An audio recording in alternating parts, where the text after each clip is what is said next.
Hi, and welcome back to Joshua Watts Leather Company. I'm Joshua Watts, and this is the third installment of our how-to series on how to work with leather. More specifically, today we're going to be tooling the leather that we've been working on in the past two episodes. So let's get started. We're going to be working with tools such as this. This particular tool, this one is called an edge beveler. It also has a knurled pattern on there to give it a crosshatch design when you hammer it into the leather. Here's a smooth edge beveler that will give it a consistent pattern when you tool it into the leather. We are primarily going to be working with various versions of these two tools, such as a lifter. This tool looks very similar to this tool.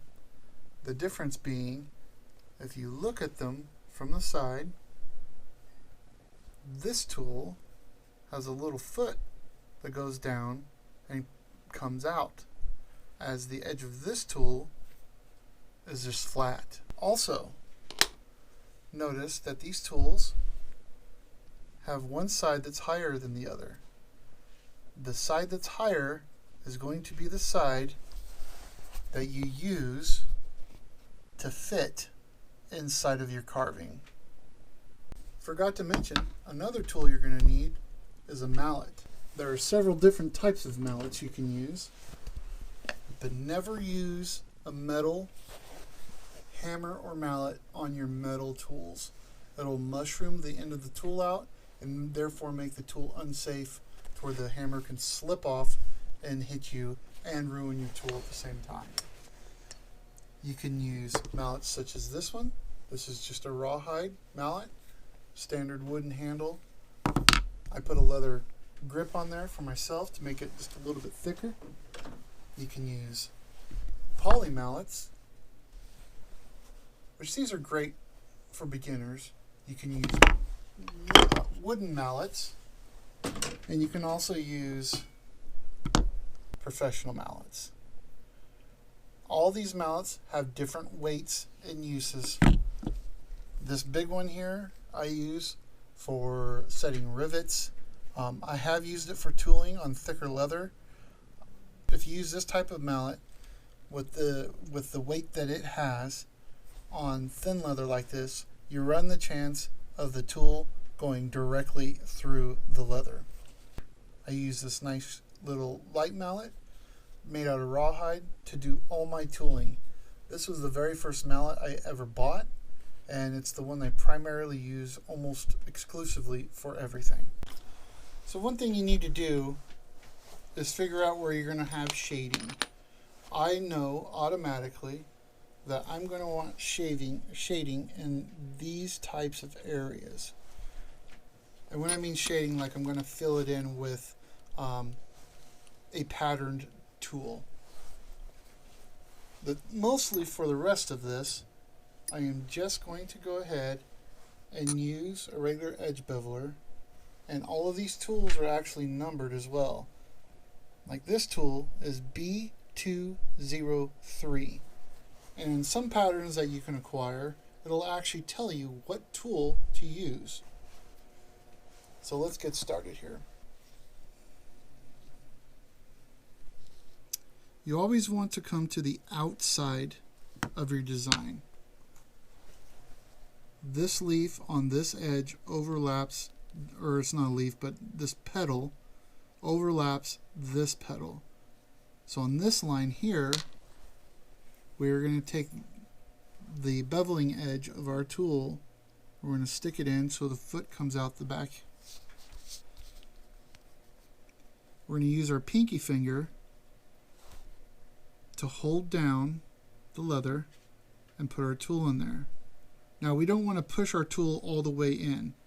Instead, you kind of want to let it float.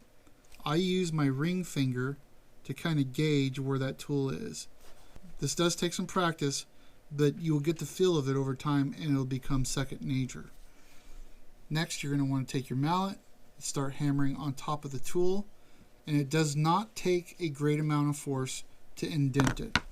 I don't know how well you can see this on camera, but just from holding the tool there, I've already started making an indentation. This leather is still cased from 2 episodes ago, so we don't need to case it again. We will be able to tell once the coloring changes. So here we go. I'm lightly tapping.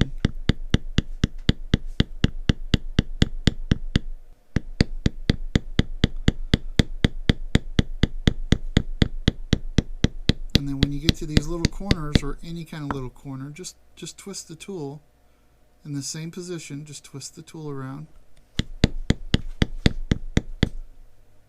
to make that corner. Please keep in mind that this type of work is not fast work. You will not receive instant gratification from the work you're doing. It takes quite a long time to finish any project with leather.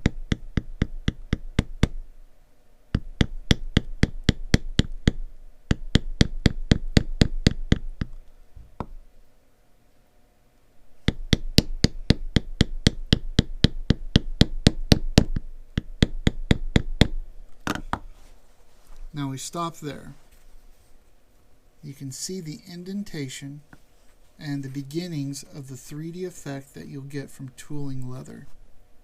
What I'll do from here on out is I'll put the video into time-lapse mode. That way you can watch and you can see before your eyes how it transforms.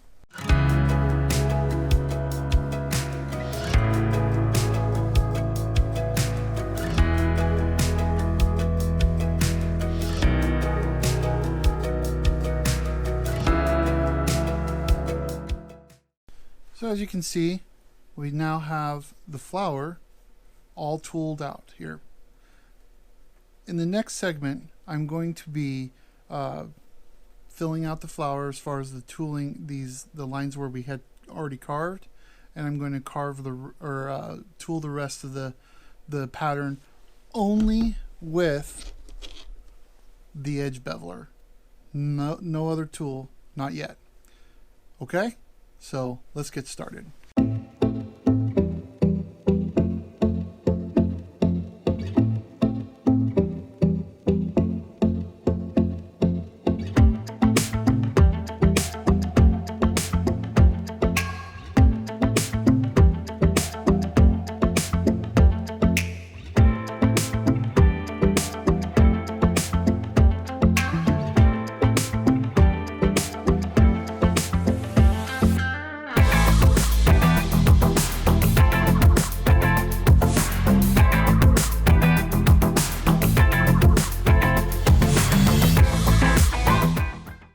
Okay, as you can see, we only used the smooth edge beveler on this entire piece so far.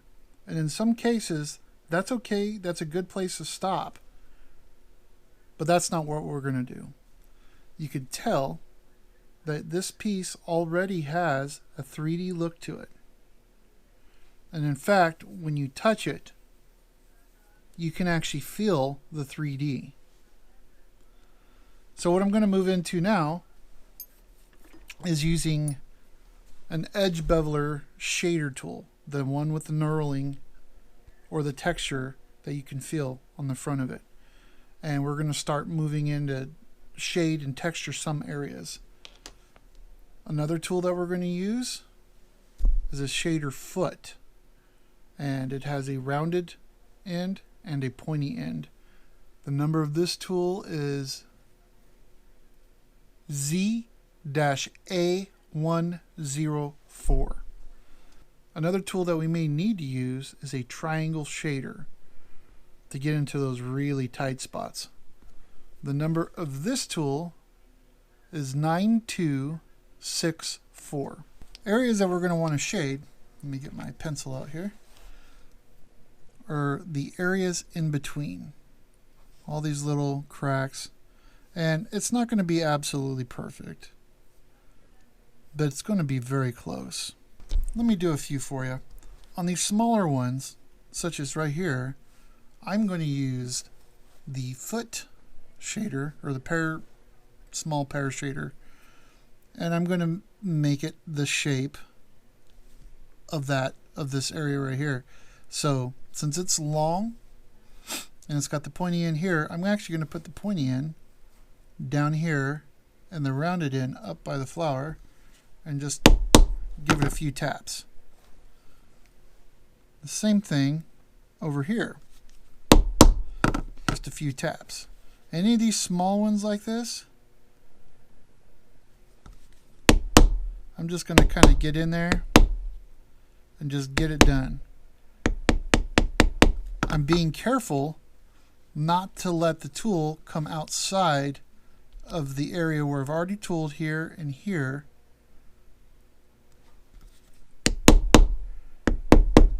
And on some of these bigger ones, I'm just going ahead and filling them in. On this one here, you can see that I can't quite get the round in all the way up there. So I'm going to flip the tool around and just let the point come all the way up to here.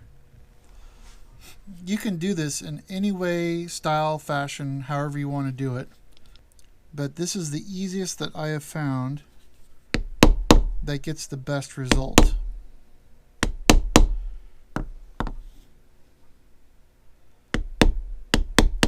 I'm just coming back to the edge there and getting that filled up. And I just noticed down here that I could have come down a little bit more on that one. And I also noticed I forgot to bevel right there. So let me grab my smooth edge beveler. And I'm going to hold the leather with my thumb, or my pinky, and strike it and slowly move the tool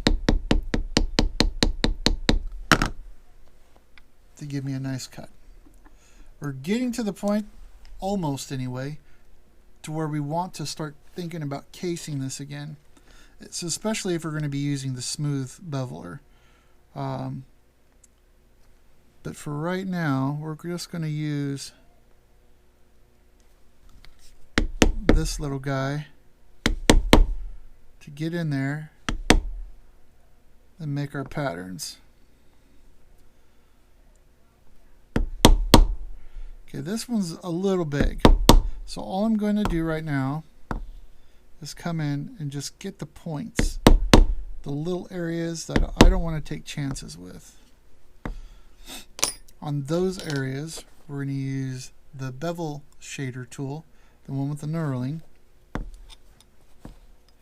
And we're just going to come in here just like we did with the other shader, with the smooth shader, and we're just going to go along the edges right in the same crack that we did with the smooth shader, just to give that a defined edge.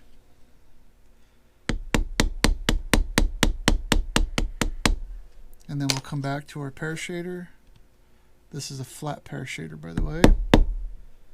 And we're just going to fill the rest of that in and make it consistent, meaning flat. You'll notice little bits of leather falling down onto the piece that we're working on, and that's from the mallet. It's just inevitable that little pieces are going to get chipped off of here and fall down, and it's not a huge deal. And let's go ahead and finish this part up here. We have this one down here.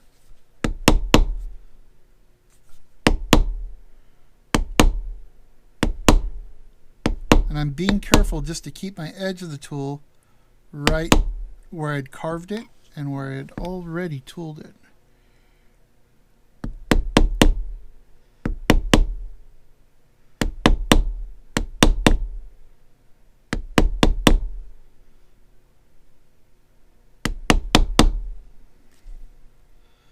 Okay, I think I got all the places around the flower. Let's move to the outside of the flower. So I know I have a gap here. And I'm just going to turn that around, and I'm tilting the tool forward just so I can get the tip of the tool right up in there. And then over here we can use the actual shaded bevel tool just to kind of get in there, since it's kind of a rectangle shape right here. And then we'll come back with the flat pear shader and just kind of even that all out. Now I'm going to continue around on these larger ones, and I guess there's one smaller one right there at the edge, and I think we took care of that one. And it looks like we are not going to be needing the triangle one, so I'm going to go ahead and put that tool away. One tip I can always give you guys is to always when you're done with your tools, put them away. These tools you can lose very quickly, and they're almost $10 a piece for each one of these tools. So I'm just going to come in here to the points, and I'm just going to get those points done.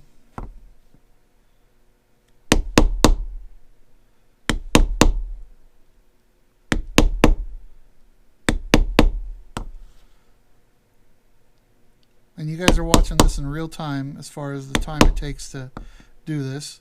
You're hearing the tone of the hammer, of the mallet, and how hard I'm hitting it or softly I'm hitting it.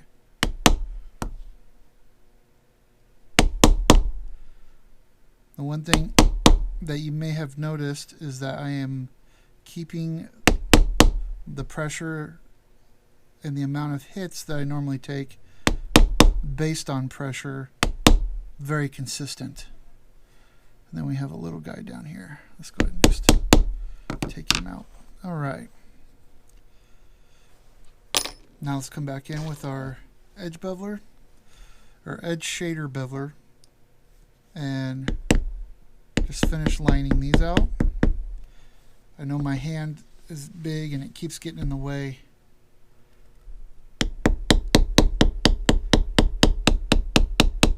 Is how I'm used to working. Okay.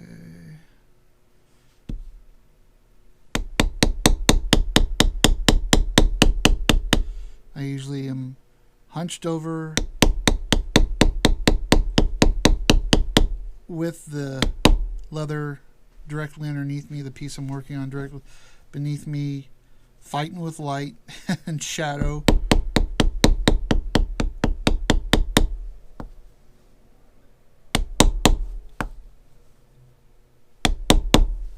So I apologize if you can't quite see exactly what I'm doing, but you can see the results of what I'm doing at the very least. Another thing I noticed that I do, because when you're instructing other people on what to do, you pay quite close attention to what you do,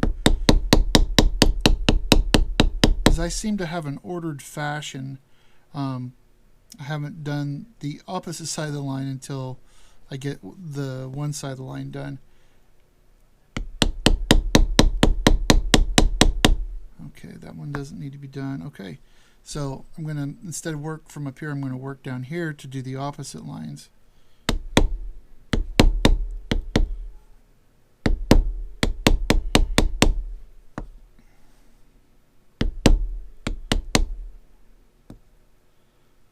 And I am just looking at everything I'm doing at the same time. Kind of just, I keep double checking and rechecking and triple checking and my work to make sure I haven't missed anywhere.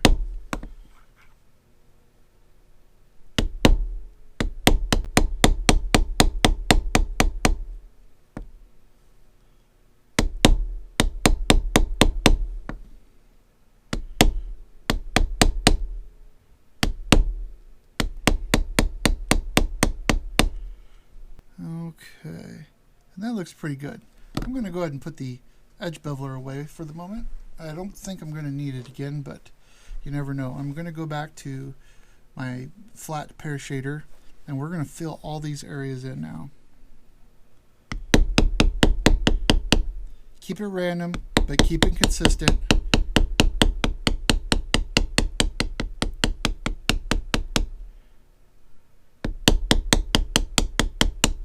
one tip I can give you is to place your tool directly onto the leather, but when you have your hand down resting with your pinky finger and you're guiding the rest of the tool with either your middle finger or your ring finger, just let it kind of just sit there kind of hovering and keep a pretty good grip on it. You don't have to like make your fingertips white or anything, but as you're tapping it,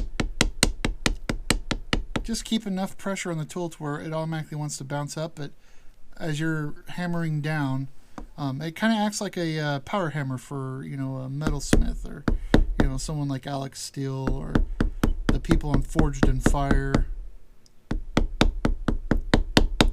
That'll help keep your hits consistent.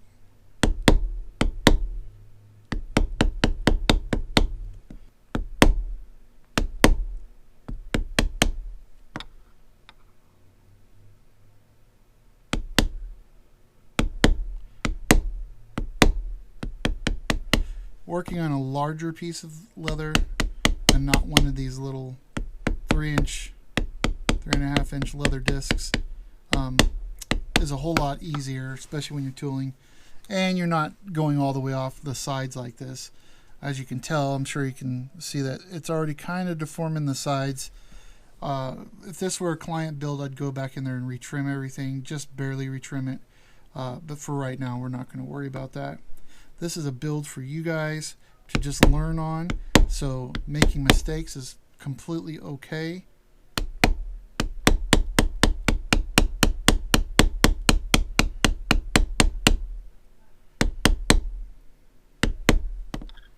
And we were almost finished with filling this all in.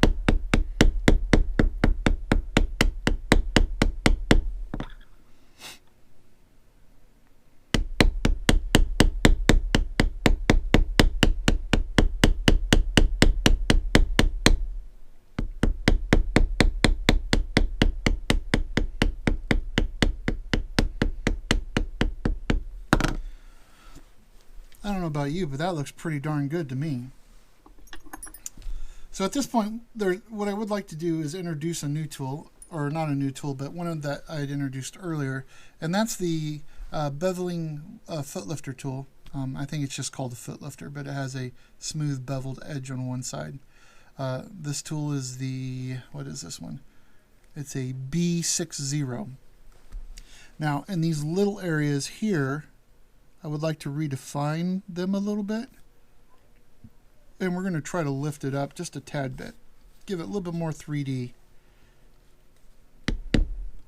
So you just get the end of the foot right up to the edge, and you'll feel it, and just kind of give it a tap and let the tool do what it's going to do. Like I said, I'm just defining it. You can give it a little push that way into it, and it'll actually start getting underneath the leather and lifting up that lip right there.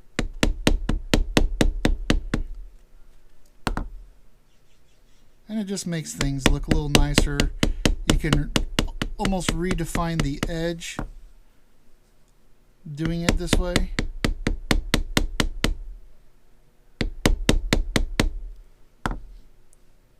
It's a pretty amazing little tool. You know, I've even used it as just my beveler, my smooth beveler before.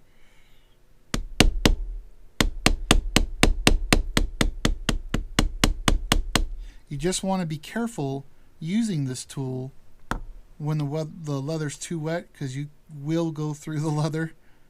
And it's not like these things are sharp. It's just the leather becomes that supple, and you don't want to go through the leather. You just want to put a nice three-dimensional design onto the leather.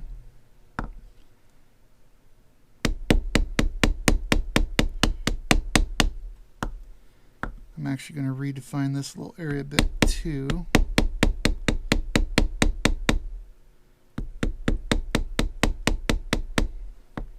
Just to give it a little something. I think I pretty much well got the areas I wanted to redefine. Okay, let's move on. So I'm looking at my piece, and we have to add a bit of detail now. So now I'm going to introduce to you a pear shader. And you'll notice this one's not flat. If you look closely, it's somewhat domed. Now you can use a pear shader that's shadowed or has the knurling on there, the textured one, or you can use one that's smooth. A traditional way is the knurled one that I have found anyway, but these ones are kind of big, so I have a smaller one. Same tool, but you need to be very careful not to hit these too hard because they'll put too much of a dent in it and it'll look exactly like the tool, and that's not the goal here. The goal of what we're going to do is make the petals look like they have kind of a waviness to them. So I find where, let me get my pencil so you can see exactly where I'm pointing to. Each of the petal has kind of a part where it comes out a bit more. And we're just going to kind of emphasize that and just give it a little tap. And I'm just double checking the depth and the look. And then I'm going to lightly start just kind of lifting it down to where it kind of does that. Keep in mind that on these tools too, these pear shaders, just like the flat one, you have a heel side and a toe side, okay? Two different shapes. I'm using the rounded edge, the rounded end up toward the end of the petal.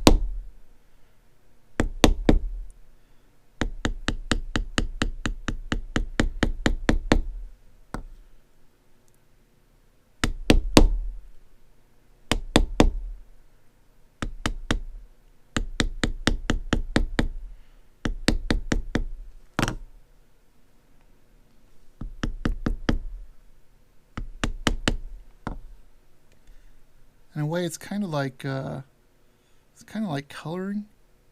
You know, if you press real hard,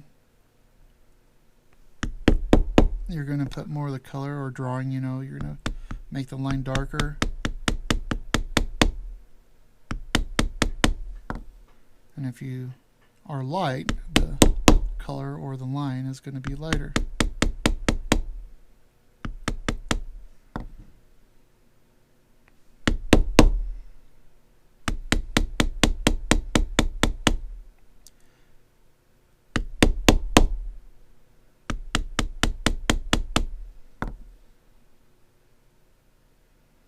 You also want to make sure your orientation, so I don't know if you just saw how I twisted the tool there.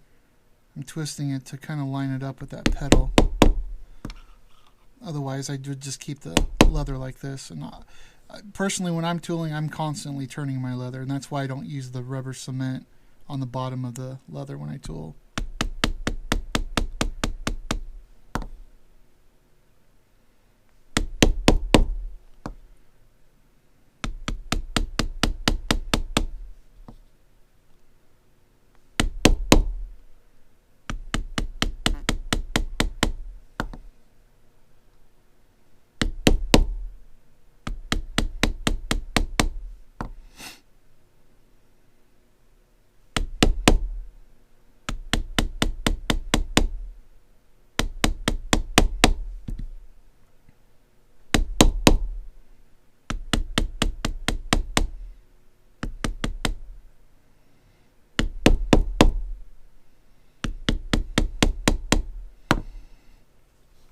And we're now onto the last petal here.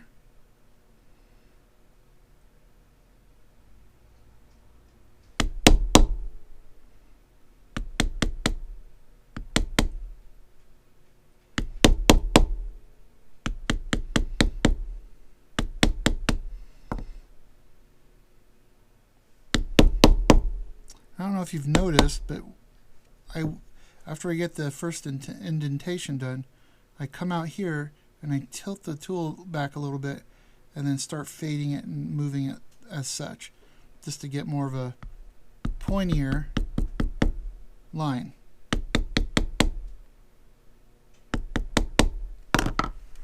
Now that looks pretty nice. Now we need to do that in one other location, and that's this leaf over here. So I'm going to use a smooth one. Actually, Yeah, let's use a smooth one. And we just want those angled in toward the stem. So let's go ahead. And this tool, you can go ahead and give it a little oomph to the hammer in here. Feeder the coal, as Vice Grip Garage would say.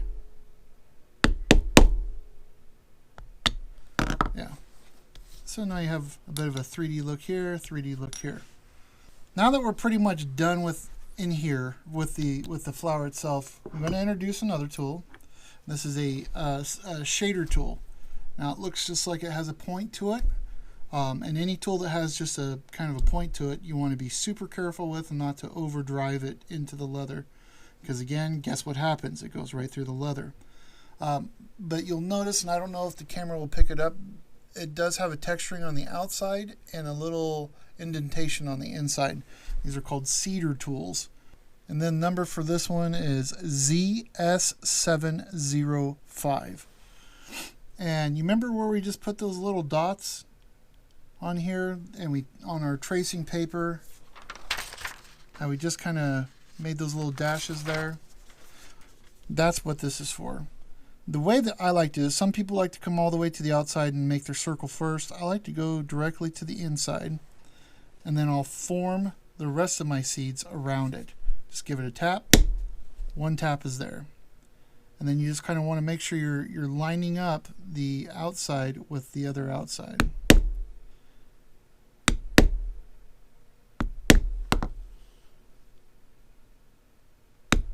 And I'm just going to make a circle around that first one. And then I'm going to judge, okay, I probably should do another layer. And I'm going to come into the crotch of the two circles previous. And I'm going to start my outline circle there. And I will seed it. Fill in the seeding of the outer circle after I get these ones done. So there we go. Now let's go ahead and just pop those ones in. Now you can just use your swivel knife to make a crosshatch pattern, which in some cases, you know, I enjoy, but I like the seating a little bit better. So now we have a nice seated center of that. Okay, guess what? It's new tool time. We're going to come in here and at the end of each one of these lines here, we're going to put a little tiny pattern. I forgot what these are called, but it's like a circle with a little tapered end on it, kind of like a teardrop in a way. This tool is what is this one? This was an H908, I believe. And the way that you use this tool is you come in and you take the tapered end, and that looks like a little flag, and you just kind of get it lined up where at the end of your carving on these stems, and just give it a little pop. It just kind of terminates those lines. Now you can do it on all of them or just some of them, and I think I'm just going to do it on some of them, and I think like right here is going to be appropriate.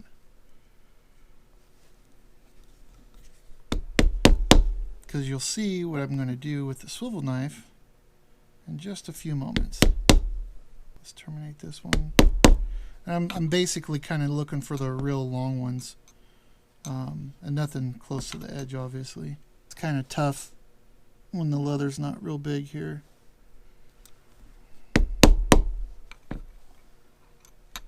And I think you guys can already see how that makes that just look so much nicer.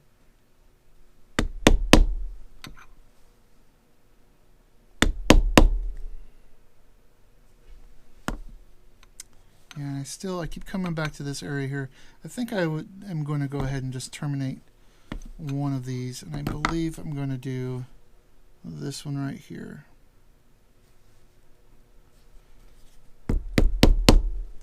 It just looks a little nicer on the eye. And maybe, see, I just don't want to overdo it. Maybe down here as well. But I'm going to push this one up into the carving a bit, so the end of it wasn't hanging off the leather. Okay, that's cool. All right, we're getting very close to the end of the tooling here. And this is somewhat of a basic tooling. There's camouflage tools I can come in to make these ferns stand out a little bit more. But this gets the point across, and this is very basic. And some basic tooling kits that you can buy from Tandy Leather or other leather stores like that, such as Weaver, they sometimes won't come with a camouflage tool. So I'm just doing what I can do, I think, with basic tools. I think the last tool I just used is not a basic tool, it's more of an advanced one, but it needed to be done here. A tool that you may wind up, well, I don't think we're going to use that one on there either. Well, we will. We're just going to use it in one spot. So this is called a hair blade tool. I have several versions of these. I have a basic one that you can buy and you can replace the tips out of, and I have a custom made one out of Purple Heart. And all they are is a series of blades. These blades, the width of these blades are pretty far apart. So normally I wouldn't use this custom one for something this small. So let's look at this one here. This has two ends on it. Don't ever throw your rubber caps away. Always keep your tools capped. Not that this is sharp or pokey or anything, but you want to keep your blades protected so you can use them as long as you can. But you'll notice one end is narrow, the other end is thicker. These are less than, I think, 20 bucks. I don't even think they're 10 bucks. But it's been so long since I've had to buy one, I don't know. But I'm going to use this thin end here, and I don't know if you can tell on the camera, but it's just got a series of grooves, just lined grooves. And again, this is called a hair blade tool. And since this shoot right here is technically the stem of a leaf, I'm just going to kind of slowly start down here very lightly and then start pushing in harder and harder, and just kind of make those little groove lines that you see right there. And I'm only going to do it on the one. Make sure to recap your tools and put your tools away. And now we're going to bring out the old swivel knife, and we're going to do some crazy funky stuff here. This is a little bit hard to explain, so I'm just going to do it and just show you. I'm going to take the tool, the swivel knife, I'm going to really tilt it on its end. So just the corner here, the pokey part, is poking into the leather, and I'm just going to push it down, and it makes these little triangles. And on all these lines that I didn't do a termination, I'm just going to make these little triangle pokies. And I'm going to bring them down. I'm going to make them as long as I want, as hard as I want, as big as I want. There's no real, set way to do this. It's kind of whatever you want to do. Always experiment. I suggest not experimenting on client builds for obvious reasons. But just kind of get in there and do your thing and make it look nice. You can put in some lines, just draw in some lines, or you can outline your bevels up here. I'm not going to do any of that for this. You can experiment with the way that you like to do these kind of orchid traditional patterns or tooling. But it's your art, whatever you want to do. The one thing I think I am going to do is I'm going to take this very tiny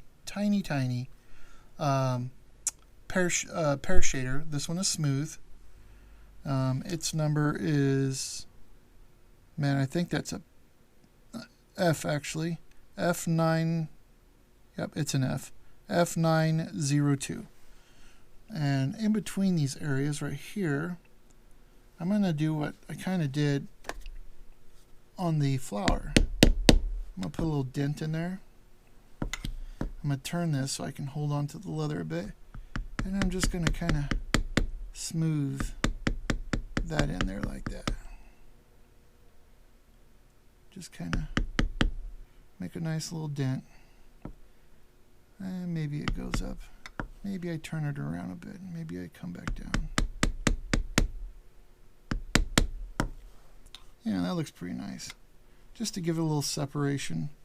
This area up here, I can't remember if I don't think I missed it, but maybe I did. I just don't like the way it looks, so I'm going to come in here. I'm going to hammer the heck right on out of that.